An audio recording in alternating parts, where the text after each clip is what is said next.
6 ججز کا یہ خط کسی دھماکے سے کم نہیں ہے۔ اسلام آباد ہائی کورٹ کے 6 جسٹسز نے ایک خط لکھا ہے سپریم جوڈیشل کونسل کو، جس میں انہوں نے الزام لگایا ہے اور تحقیقات کا مطالبہ کیا ہے کہ انٹر سروسز انٹیلیجنس یعنی ISI عدالتی معاملات میں انٹرفیرنس کر رہی ہے۔ اس ویڈیو میں آپ کو اس خط کے بارے میں بتاتے ہیں کہ ان 12 صفحات پر مشتمل خط میں کیا کیا درج ہے، کن کن ججز کے نام ہیں، کون کون سے واقعات درج ہیں اور ججز نے مطالبہ کیا کیا ہے۔ اس کے علاوہ آپ کو اس دھماکے دار خط کی سگنیفیکنس بھی بتائیں گے۔ پاکستان کی تاریخ میں عدلیہ کے اندر اسٹیبلشمنٹ یا ISI کی انوالومنٹ یا انٹرفیرنس کوئی پرانی بات نہیں، اس کی بہت لمبی تاریخ ہے اور ماضی میں بھی ایسے بہت سے واقعات آ چکے ہیں جہاں پر اسٹیبلشمنٹ نے عدالتی فیصلوں کے اندر انٹرفیئر کیا ہو یا اپنے سیاسی مقاصد حاصل کرنے کے لیے ججوں کو ڈرایا دھمکایا ہو، اور یہی کچھ کہانی اس خط کے اندر ہے۔ اس خط کے اندر اسلام آباد ہائی کورٹ کے 6 ججز انہوں نے خط لکھا ہے سپریم جوڈیشل کونسل کو۔ پہلے آپ کو خط کے بارے میں بتا دیتا ہوں۔ یہ 12 صفحات پر مشتمل خط ہے، جن میں سے پہلے 7 صفحات کے اندر جو خط کا اصل متن ہے، جو ججز کے اپنے الفاظ ہیں وہ ہیں۔ اس کے بعد 5 صفحات پر مشتمل 2 انیکسچر ہیں۔ ایک انیکسچر A ہے جس میں 2 صفحات ہیں اور ایک اور انیکسچر ہے جس کے 3 صفحات ہیں۔ سو یہ کل ملا کر 12 صفحات ہیں۔ چھٹے پیج کے اوپر 6 کے 6 ججز انہوں نے اس کے اوپر سائن کیے ہیں۔ ان ججز کے اندر جسٹس محسن اختر کیانی، طارق محمود جہانگیری، بابر ستار، سردار اعجاز اسحاق خان، ارباب محمد طاہر اور سمن رفت امتیاز شامل ہیں۔ یہ وہ 6 جج ہیں جنہوں نے اس خط کو لکھا ہے سپریم جوڈیشل کونسل کو۔ سپریم جوڈیشل کونسل بنیادی طور پر پاکستانی عدلیہ کا اعلیٰ ترین فورم ہے، جہاں پر کسی بھی جج کے خلاف اگر کوئی ریفرنس ہے یا کوئی ان کے خلاف کمپلینٹ ہے تو سپریم جوڈیشل کونسل اس معاملے کو ٹیک اپ کرتی ہے یا اس کی تحقیقات کرتی ہے۔ سو اس کو یہ خط لکھا گیا ہے اور باقی سپریم کورٹ کے تمام جسٹسز کو اس خط کی ایک کاپی بھی بھجوائی گئی ہے۔ خط کے اندر یہ گزارش کی گئی ہے کہ ان الزامات کی تحقیقات ہونی چاہیے کہ ISI کیا عدالت کے اندر انٹرفیئر کر رہی ہے کہ نہیں۔ خط کے اندر سب سے اہم مطالبہ یہ کیا گیا ہے کہ ایک جوڈیشل کنونشن بلایا جائے جس کے اندر ان تمام الزامات کی تحقیقات ہوں، باقی ججز بھی آئیں اور وہ اپنے ایکسپیرینسز رکھیں، جس کی بنیاد کے اوپر پھر سپریم کورٹ بعد میں فیصلہ کرے کہ عدلیہ کی جو آزادی ہے اس کو اپ ہولڈ کیسے کرنا ہے۔ تو آپ کو میں خط کے کچھ مین پوائنٹس پہلے بتا دیتا ہوں کہ خط کے اندر ان 6 ججز نے کیا بات کی ہے۔ سب سے پہلا تو جو اس کے اندر جو کانٹیکسٹ خط کے اندر دیا گیا ہے وہ یہ ہے کہ اس خط کو لکھنے کا جو آفٹر ماتھ ہے یا جو اس کی وجہ بنی وہ سپریم کورٹ کا حالیہ فیصلہ تھا جسٹس شوکت عزیز صدیقی کیس کے اوپر۔ جسٹس شوکت عزیز صدیقی اسلام آباد ہائی کورٹ کے جج تھے اور وہ چیف جسٹس بننے والے تھے جب 2018 میں ان کے خلاف سپریم جوڈیشل کونسل کے اندر ایک شکایت جاتی ہے اور انہیں ان کے عہدے سے ریموو کر دیا جاتا ہے۔ جسٹس شوکت عزیز صدیقی نے 2018 انتخابات سے پہلے اسلام آباد بار کونسل میں ایک تقریر کی تھی جس میں انہوں نے یہ الزام لگایا تھا کہ اسلام آباد ہائی کورٹ کی جو بینچز ہیں اس میں فکسنگ کے اندر انٹر سروسز انٹیلیجنس یا ISI کا رول ہے، وہ فیصلہ کرتے ہیں کہ کون سا کیس کس جج کے پاس جائے گا۔ ISI پوری طرح جوڈیشل پروسیڈنگز کو مینیپولیٹ کرنے میں انوالو ہے، مختلف جگہ پہنچ کر اپنی مرضی کے بینچ بنواتے ہیں، کیسوں کی مارکنگ ہوتی ہے۔ تو اس الزام کی بنیاد کے اوپر ان کے خلاف سپریم جوڈیشل کونسل کے اندر ایک کیس چلا اور ان کو ان کے عہدے سے ہٹا دیا گیا۔ جسٹس شوکت عزیز صدیقی اس فیصلے کے خلاف سپریم کورٹ میں گئے۔ سپریم کورٹ میں حال ہی میں ان کے حق میں فیصلہ آیا جس میں کہا گیا کہ انہیں واپس ری انسٹیٹ تو نہیں کیا جا سکتا بٹ وہ ریٹائرڈ کنسیڈر ہوں گے، اور ساتھ ساتھ یہ بھی کہا گیا کہ سپریم جوڈیشل کونسل نے کیونکہ انہیں موقع نہیں دیا کہ وہ اپنے خلاف لگے الزامات کا دفاع کر سکیں، اس لیے سپریم جوڈیشل کونسل کے فیصلے کو اوور ٹرن کیا جاتا ہے۔ اس خط میں کہا گیا ہے کہ اس فیصلے سے جسٹس شوکت عزیز صدیقی ونڈیکیٹ تو ہو گئے یا وہ سچے تو ثابت ہو گئے، مگر اس تمام ایپیسوڈ کے اندر جو اہم الزام لگایا گیا تھا ISI کے اوپر کہ وہ عدالتی معاملات کے اندر انٹرفیئر کرتی ہے، اس معاملے کو ابھی تک ٹیک اپ نہیں کیا گیا یا ابھی بھی اس کا ریزولوشن نہیں ہوا۔ ججز نے اسی حوالے سے کہا ہے کہ بہت ضروری ہے کہ پتہ چلایا جا سکے کہ کیا وہ جو انٹرفیئرنس جس کا الزام جسٹس شوکت عزیز صدیقی نے 2018 میں لگایا تھا، کیا وہ انٹرفیئرنس ابھی بھی ہو رہی ہے یا نہیں، اور ساتھ ساتھ انہوں نے یہ بھی کہا کہ یہ ضروری ہے کہ عدلیہ کی آزادی کے لیے ماضی کے معاملات کو تو دیکھا جائے مگر ساتھ ساتھ یہ بھی دیکھا جائے کہ ریئل ٹائم کے اندر جو انٹرفیئرنس ہو رہی ہے کہ کیا اس کا تدارک کیا جا رہا ہے کہ نہیں۔ اس خط کے اندر بہت سے واقعات کا ذکر کیا گیا ہے جن میں اسلام آباد ہائی کورٹ کے سٹنگ جسٹسز اور ڈسٹرکٹ کورٹس کے ججز ان کے خلاف جو حال ہی میں انٹرفیرنس یا ان کو ڈرانے دھمکانے کے واقعات ہیں ان کے حوالے سے تفصیل لکھی گئی ہے کہ کیا کیا کب کب ہوا، وہ میں آپ کو بھی بتاتا ہوں۔ سب سے پہلا جو واقعہ اس خط میں لکھا گیا ہے وہ اپریل 2013 کے حوالے سے ہے۔ ایک اسلام آباد ہائی کورٹ کے اندر عمران خان کے حوالے سے کیس تھا، ان کی بیٹی کے حوالے سے، ان کی اللیجڈ بیٹی ٹیرین وائٹ کیس تھا۔ 3 ججز پر مشتمل یہ بینچ تھا جس کی صدارت جسٹس عامر فاروق کر رہے تھے، اور ان کے ساتھ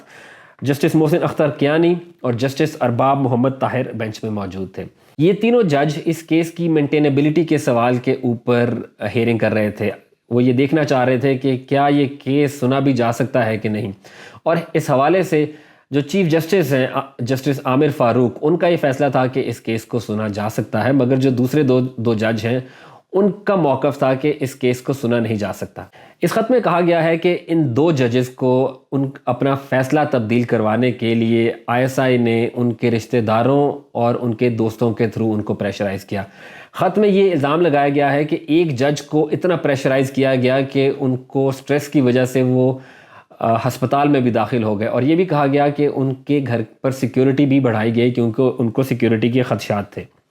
یہ ایک واقعہ ہے۔ دوسرا واقعہ اس خط میں لکھا گیا ہے وہ مئی 2023 کا ہے، جس میں اسلام آباد ہائی کورٹ کے ایک جج کے بردر ان لا کو اغوا کیا گیا۔ اس خط میں کہا گیا ہے کہ 24 گھنٹے کے بعد ان کے بردر ان لا کو چھوڑ تو دیا گیا، مگر ان کے اس 24 گھنٹے کی ایبڈکشن کے دوران ان کو بجلی کے جھٹکے تک لگائے گئے اور ان کو ٹارچر کیا گیا، اور انہیں یہ بھی بتایا گیا کہ جن لوگوں نے ان کو اغوا کیا ہے وہ ISI کے آپریٹیوز ہیں، اور جو جج صاحب ہیں ان کی فیملی کی سرویلنس بھی کر رہے ہیں بشمول ان کے بیٹے کی۔ جس شخص کو اغوا کیا گیا تھا ان سے ایک ویڈیو بھی ریکارڈ کرائی گئی۔ یہ اس لیٹر کے متن میں لکھا گیا ہے کہ ان سے ایک فورسڈ ویڈیو ریکارڈ کروائی گئی جس میں جھوٹے الزامات لگوائے گئے، اور بعد میں اس جج کے خلاف سپریم جوڈیشل کونسل میں ایک ریفرنس بھی بھیجا گیا ہے۔ اس خط میں یہ تمام چیزیں درج ہیں، مگر اس خط میں اس جج کا نام نہیں لیا گیا، مگر اگر آپ جو سرکمسٹانسز ہیں ان سے اندازہ لگائیں تو آپ کو پتہ چلتا ہے کہ شاید یہاں پر جسٹس محسن اختر کیانی کی بات ہو رہی ہے، کیونکہ جسٹس محسن اختر کیانی کے خلاف حال ہی میں سپریم جوڈیشل کونسل میں ایک ریفرنس دائر کیا گیا ہے۔ پھر ایک اور واقعہ 3 مئی 2023 کا ہے۔ خط کے مطابق 3 مئی 2023 کو چیف جسٹس اسلام آباد ہائی کورٹ کو یہ بتایا گیا کہ جو ضلعی عدالتیں ہیں ان کے ججز کے اوپر ISI کی طرف سے بہت زیادہ پریشر ہے اور ان کو انٹیمیڈیٹ کیا جا رہا ہے۔ اسی حوالے سے ایک ایڈیشنل سیشن جج کو بلایا گیا اسلام آباد ہائی کورٹ کے چیف جسٹس کے سامنے، اور ان سے پوچھا گیا کہ کیا واقعی ان کو دھمکایا گیا ہے یا نہیں، تو انہوں نے ان الزامات کی تصدیق کی۔ خط کے مطابق جس جج کی بات ہو رہی تھی جو ڈسٹرکٹ اینڈ سیشن کورٹ کے جج تھے، کچھ عرصے کے بعد ان کو OSD بنا دیا گیا، اور ان کو ڈرانے کے لیے ان کے گھر کے اوپر کریکر حملہ بھی کیا گیا۔ انہیں OSD بنایا گیا، انہیں کچھ مہینے، OSD سے مراد یہ ہوتا ہے آن اسپیشل ڈیوٹی، یعنی کہ ان ایفیکٹ وہ سسپینڈ رہے اپنی نوکری سے، اور بعد میں انہیں پنجاب واپس بھجوا دیا گیا جہاں سے وہ آئے تھے، اور ان کی پوسٹنگ بہاولپور میں کر دی گئی۔ ان جج کے حوالے سے کہا جا رہا ہے کہ یہ جج عطا ربانی ہیں، جو کہ آپ کو یاد ہوگا نور مقدم کیس میں انہوں نے ظاہر جعفر کو سزا سنائی تھی، اور اس کے علاوہ اور بھی کیسز تھے سیکشل ہراسمنٹ کے حوالے سے، خاص طور پہ اسلام آباد کے کیسز، ان کو وہ ٹیک اپ کر رہے تھے۔ ان کے حوالے سے کہا جا رہا ہے کہ وہ یہ جج ہیں کیونکہ 19 جنوری 2024 کو اسلام آباد ہائی کورٹ نے ایک آرڈر جاری کیا چیف جسٹس اسلام آباد ہائی کورٹ کے حکم کے اوپر کہ ان کو واپس ان کے پیرنٹ ڈپارٹمنٹ پنجاب بھجوا دیا جائے۔ ایک اور واقعہ ہے وہ ہے 2023 کے حوالے سے، جس میں 2023 کی گرمیوں کا ذکر کیا گیا ہے، جب اسلام آباد ہائی کورٹ کے ایک جج اپنی سرکاری رہائش گاہ میں منتقل ہوتے ہیں، اور روٹین کی مینٹیننس کے دوران ان کو پتہ چلتا ہے کہ ان کے گھر کو بگ کیا گیا ہے یا ان کے گھر میں خفیہ کیمرے لگائے گئے ہیں۔ جب گھر کی مینٹیننس کے دوران لائٹ کو دیکھا گیا تو اس میں سے ایک خفیہ کیمرہ ملا۔ ان کے ڈرائنگ روم کے اندر ایک خفیہ کیمرہ لگایا گیا تھا جس میں ایک سم کارڈ بھی موجود تھا جو کہ اس ڈیٹا کو ٹرانسفر کرنے کے لیے استعمال ہو رہا تھا۔ اس کے علاوہ انہی جج کے بیڈ روم کے اندر بھی ریکارڈنگ ڈیوائسز ملی، ایک USB ڈیوائس ملی جس سے پتہ چلا کہ ان کی پرائیویٹ ویڈیوز کو ریکارڈ کیا گیا ہے۔ ان جج کا نام تو اس خط میں نہیں لیا گیا، مگر جیو ٹی وی کے بہت مشہور صحافی ہیں آصف بشیر چودھری، انہوں نے 9 فروری 2024 کو اپنے یوٹیوب چینل پر یہ خبر بھی بریک کی تھی کہ ایک جج کے ساتھ ایسا ہوا ہے۔ انہوں نے بھی جج کا نام نہیں لیا تھا، بٹ انہوں نے ایک تصحیح کر دی تھی، ایک نام انہوں نے بتا دیا تھا کہ یہ جج نہیں ہے، اور انہوں نے بتایا تھا کہ یہ جسٹس بابر ستار کے بارے میں بات نہیں ہو رہی۔ یہ خفیہ کیمرے تھے اعزاز، یہ کیمرے اسپائنگ ہو رہی تھی سپیریئر جوڈیشری کے ایک جج کی، اسلام آباد ہائی کورٹ کے وہ جج ہیں۔ اس کے علاوہ جو انیکسچر اے ہے اس میں بھی 2 واقعات کا ذکر کیا گیا ہے جن میں ججز کا نام لے کر بتایا گیا ہے کہ ان ججز کے ساتھ کیا ہوا۔ سب سے پہلے ذکر کیا گیا ہے جسٹس طارق محمود جہانگیری کا۔ ان کے بارے میں کہا گیا ہے کہ انہیں ان کے دوستوں اور رشتہ داروں کے تھرو اپروچ کیا گیا تاکہ انہیں فورس کیا جا سکے کہ وہ سیکٹر کمانڈر اسلام آباد ISI کے سیکٹر کمانڈر اسلام آباد سے ملاقات کریں، اور یہ بھی کہا گیا ہے کہ ان کے ایک رشتہ دار کو بھی پریشرائز کیا تاکہ وہ انہیں منا سکیں کہ justice Tariq Mahmood Jahangiri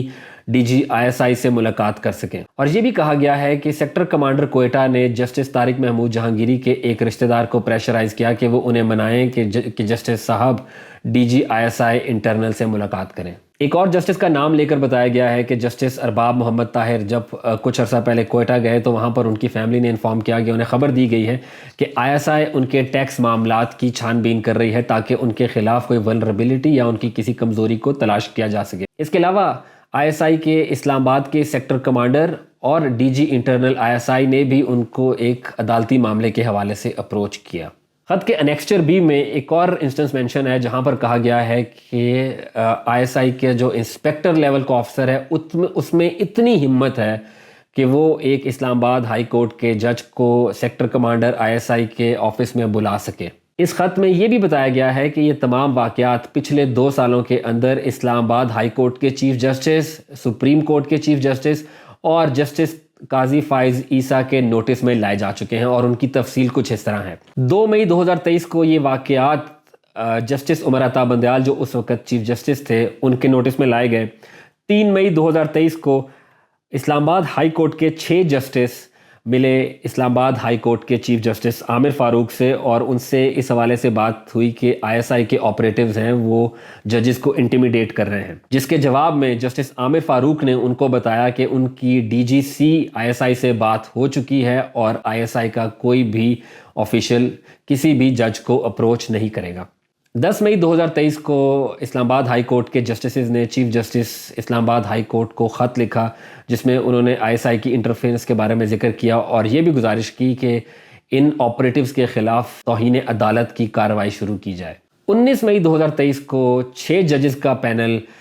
supreme court کے اندر اس وقت کے چیف جسٹس عمر عطا بندیال سے ملاقات کرتا ہے، جس ملاقات میں جسٹس اعجاز الاحسن بھی موجود ہوتے ہیں اور ان تمام تفصیلات سے آگاہ کرتا ہے۔ اور اسی دن یہ ججز جسٹس قاضی فائز عیسیٰ سے بھی سپریم کورٹ میں ہی ملتے ہیں اور ان کے نوٹس میں یہ تمام باتیں لے کر آتے ہیں۔ خط کا متن تو میں نے آپ کو بتا دیا، مگر سوال یہ ہے کہ ججز ایکچولی چاہتے کیا ہیں؟ یہ 6 ججز ان کی پلی کیا ہے؟ ان کی سب سے پہلی پلی تو یہ ہے کہ جو ججز کے لیے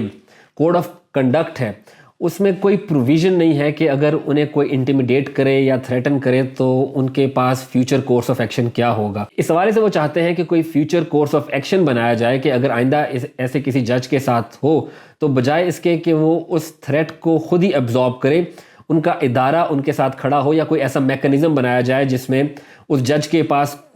رسپونڈ کرنے کا کوئی نہ کوئی میکنزم موجود ہو۔ ساتھ یہ بھی کہا گیا ہے کہ اگر کسی جج کے ساتھ ایسا ہوتا ہے تو اس کو اس الزام کو پروو کرنا بہت مشکل ہوتا ہے، کیونکہ آخر میں یہ پروو کرنا کہ ان کے ساتھ ایسا ہوا ہے اس کا اونس، اس کا برڈن اس جج کے اوپر ہوتا ہے۔ ججز نے یہ بھی مطالبہ کیا ہے کہ انسٹیٹیوشن لیول کے اوپر یا ادارہ جاتی سطح کے اوپر ایک رسپانس جانا چاہیے تاکہ جو عدلیہ کی آزادی ہے اس کو اپ ہولڈ کیا جا سکے۔ اس کے علاوہ سب سے اہم مطالبہ جیسے میں نے آپ کو شروع میں بھی بتایا وہ ہے جوڈیشل کنونشن کو بلانا۔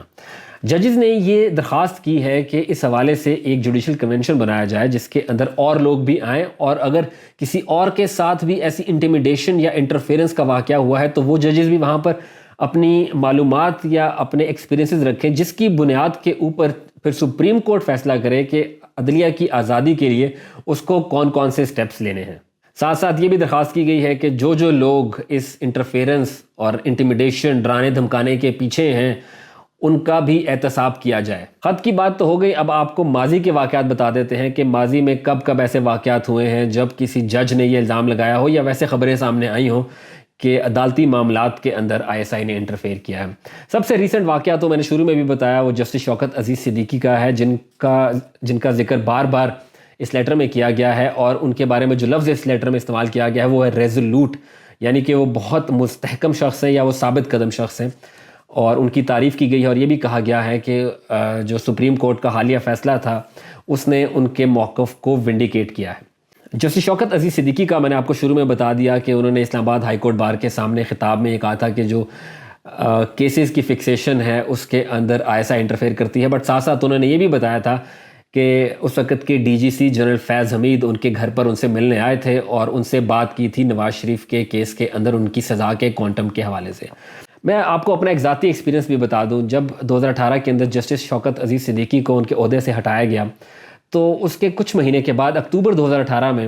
میں ان کے گھر پر ان کا انٹرویو کرنے گیا تھا۔ میں جیو TV کے لیے کام کرتا تھا اس وقت۔ اس سے پہلے کسی نے بھی ان کا انٹرویو نہیں کیا۔ ہم نے یہ انٹرویو ریکارڈ کیا اور ہم نے یہ انٹرویو اپنے چینل کی انتظامیہ کو بھجوا دیا۔ کچھ دنوں کے بعد ہمیں یہ بتایا گیا کہ یہ انٹرویو نہیں چل سکتا، جس کی وجوہات آپ سب کو پتہ ہیں، مگر اس انٹرویو کے اندر بھی جسٹس شوکت عزیز صدیقی نے یہ تمام کی تمام باتیں کی تھیں، اور انہوں نے کھل کر جو لوگ اس کے اندر انوالو تھے، ایک بریگیڈیئر کا نام بھی لیا تھا اور جنرل فیض حمید کا نام بھی انہوں نے اس انٹرویو میں لیا تھا۔ اس کے علاوہ نومبر 2007 کے اندر برطانوی اخبار دی ٹائمز نے ایک آرٹیکل لکھا تھا، ایک انویسٹیگیٹو پیس تھا، جس کے اندر انہوں نے یہ الزام لگایا تھا کہ اس وقت کی سپریم کورٹ جب یہ فیصلہ کر رہی تھی کہ آیا جنرل پرویز مشرف وردی میں ہوتے ہوئے صدارتی الیکشن لڑ سکتے ہیں کہ نہیں، تو اس وقت 11 ججز کا بینچ جو یہ فیصلہ کر رہا تھا اس کو بلیک میل کیا گیا تھا، اور وہ بلیک میل کیا گیا تھا ان کی سیکس ٹیپس کے ذریعے۔ اس سٹوری کے اندر یہ الزام لگایا گیا تھا کہ 11 میں سے 3 ججز کو ایسی ویڈیوز دکھائی گئی ہیں جس میں یا تو ان کے بچے ہیں جو کہ سیکس کرتے ہوئے پائے گئے ہیں، یا اس میں ججز کی اپنی ویڈیوز بھی شامل ہیں۔ 3 ججز کا ذکر کیا گیا تھا، اور 2 ویڈیوز کے حوالے سے دی ٹائمز کے اندر بتایا گیا تھا کہ ایک ویڈیو کے اندر ایک جج خود سیکس کرتے پائے گئے ہیں، اور ایک اور ویڈیو کے اندر ایک جج کی بیٹی اپنے بوائے فرینڈ کے ساتھ سیکس کرتی پائی گئی ہیں، اور یہ ویڈیوز ان کے ذریعے ان کو بلیک میل کیا گیا تھا۔ اس سے کچھ مہینے پہلے سپریم کورٹ نے بھی یہ کیس ٹیک اپ کیا تھا کہ سپریم کورٹ کی جو جسٹسز ہیں ان کے گھر کے اندر سپائنگ ڈیوائسز ہیں، جس کی وجہ سے انہوں نے آرڈر کیا تھا کہ جو جسٹسز کے گھر ہیں اور جو کورٹ رومز ہیں IB ان کی سویپنگ کرے، اور جتنی بھی بگنگ ڈیوائسز انسٹال ہیں ان تمام کو وہاں سے نکالیں۔ اور حال ہی میں آپ نے بہت ساری آڈیو لیکس دیکھی ہوں گی، جس میں کچھ جسٹسز کی آڈیو لیکس بھی سامنے آئی ہیں۔ خاص طور پہ ایک آپ کو یاد ہوگا چودھری پرویز الہی کی ایک آڈیو لاہور کے ایک جج کے ساتھ سامنے آئی تھی، جس کے اندر وہ ان سے ملنے کی بات کر رہے ہیں۔ تو ابھی حال ہی میں بھی آپ کو بہت سے ایسے واقعات نظر آتے ہیں جس میں ججز کے فون ٹیپ کیے گئے ہوں۔ اب آخر میں اس خط کی اہمیت کے اوپر بات کر لیتے ہیں کہ یہ خط کتنا اہم ہے۔ اس خط کی سب سے بڑی اہمیت یہ ہے کہ اسلام آباد ہائی کورٹ کے اندر کل 8 جسٹسز ہیں، ان 8 میں سے 6 جسٹسز نے یہ خط لکھا ہے، جس کا مطلب یہ ہوا کہ تقریباً 75% اسلام آباد ہائی کورٹ یہ الزام لگا رہی ہے کہ ISI انٹرفیئر کرتی ہے عدالتی معاملات کے اندر۔ اور اس میں جو 2 جسٹسز نہیں ہیں، ان میں جو چیف جسٹس ہیں جسٹس عامر فاروق، اور جو دوسرے جسٹس ہیں وہ میاں گل حسن اورنگزیب ہیں، جو اس خط کا حصہ نہیں ہے۔ باقی 6 کے 6 ججز جو ہیں وہ ایک ہی پیج کے اوپر ان کے دستخط ہیں، یا ایک ہی پیج کے اوپر ہیں وہ۔ اور یہ پاکستان کی تاریخ کے اندر ایک انپریسیڈنٹڈ ایونٹ ہے کہ 6 جسٹسز نے کھل کر ایسی بات کی ہو۔ دلچسپ بات یہ ہے کہ ان 6 ججز میں سے کچھ ایسے جسٹسز بھی ہیں جو کہ اس وقت بھی اسلام آباد ہائی کورٹ میں تھے جب جسٹس شوکت عزیز صدیقی نے الزامات لگائے تھے 2018 کے اندر، مگر اس ٹائم پہ وہ جسٹس شوکت عزیز صدیقی کے ساتھ کھڑے نہیں ہوئے تھے یا انہوں نے کوئی بیان جاری نہیں کیا تھا، مگر آج کے خط کے اندر انہوں نے جسٹس شوکت عزیز صدیقی کا ساتھ دیا ہے۔ دوسرے نمبر کے اوپر ہمیں دیکھنا ہوگا کہ جو بارز ہیں، پاکستان کی مختلف بارز ہیں، Pakistan bar council, supreme court bar ایسوسی ایشن، یا مختلف ہائی کورٹ کی جو بارز ہیں، وہ کیسے ریئیکٹ کرتی ہیں۔ اگر وہ اپنی میٹنگز کے اندر وہ ان 6 جسٹسز کے پیچھے کھڑی ہو جاتی ہیں تو اس خط کو اور طاقت ملے گی۔ پھر اس سے بھی زیادہ امپورٹنٹ ہے کہ جسٹس قاضی فائز عیسیٰ جو کہ اب چیف جسٹس ہیں، وہ اس تمام کے حوالے سے کیا فیصلہ کرتے ہیں۔ ان کی عدالت لگے گی، کیا وہ جوڈیشل کنونشن جو کہ استدعا کی گئی ہے ان 6 ججز کی جانب سے اس کو پورا کریں گے اور یہ کنونشن بلائیں گے؟ کیا سپریم جوڈیشل کاؤنسل کو تحقیقات کا کہیں گے؟ اور یہ ان کا اپنا ٹیسٹ بھی ہوگا، کیونکہ وہ خود ماضی میں ایسی ہی ایک کیمپین کا حصہ رہے ہیں یا اس کا نشانہ رہے ہیں جہاں پر ایگزیکٹو نے یا جو اسٹیبلشمنٹ ہے انہوں نے ان کو انفلوئنس کرنے کے لیے ان کے خلاف الزامات لگائے تھے۔ اور یہ ISI کے لیے بھی ایک بہت بڑا چیلنج ہے، کیونکہ اسٹیبلشمنٹ جو چاہتی ہے کہ جو موجودہ سیٹ اپ ہے اس کی جو لیجیٹیمیسی ہے اس کو کسی طریقے سے بڑھایا جائے تاکہ جو ماضی کے واقعات ہیں ان کو کسی طریقے سے ڈاؤن پلے کیا جائے. اب جتنے بھی ماضی کے واقعات ہیں، خاص طور پچھلے 2 سال میں جو کچھ ہوا ہے، اس پہ جو اسٹیبلشمنٹ یا ISI کی جو کریڈیبلٹی ہے وہ ایک دفعہ پھر اس کے اوپر سوالیہ نشان لگ گیا ہے. اس لیے ان کے لیے بہت بڑا چیلنج ہے کہ وہ اس ڈیمیج کو کیسے کنٹین کرتے ہیں. ماضی میں جب ایسے الزامات لگے تو ہم نے دیکھا ہے کہ وہ کسی نہ کسی حد تک ان چیزوں کو کنٹین کر چکے ہیں، مگر اس بار بہت مشکل ہے کیونکہ جو پولیٹیکل نیریٹو ہے، خاص طور پہ جو تحریک انصاف ہے، اگر وہ اپنا پورا ویٹ ان 6 ججز کے پیچھے پھینک دیتی ہے تو بہت مشکل ہوگا اسٹیبلشمنٹ کے لیے. اور آخر میں PTI کی بات کر لیتے ہیں کہ PTI اس خط کو سب سے زیادہ پھیلا رہی ہے کیونکہ ان کا جو نیریٹو ہے کہ عمران خان کے ساتھ یا ان کی جماعت کے ساتھ پچھلے 2 سالوں کے اندر جو زیادتیاں ہوئی ہیں وہ آرکسٹریٹڈ تھیں، اس میں انصاف شامل نہیں تھا اور اسٹیبلشمنٹ اس کے پیچھے تھی. تو یہ وہ خط ہے جو کہ دھماکے دار خط ہے پاکستان کی سیاست کے اندر، اور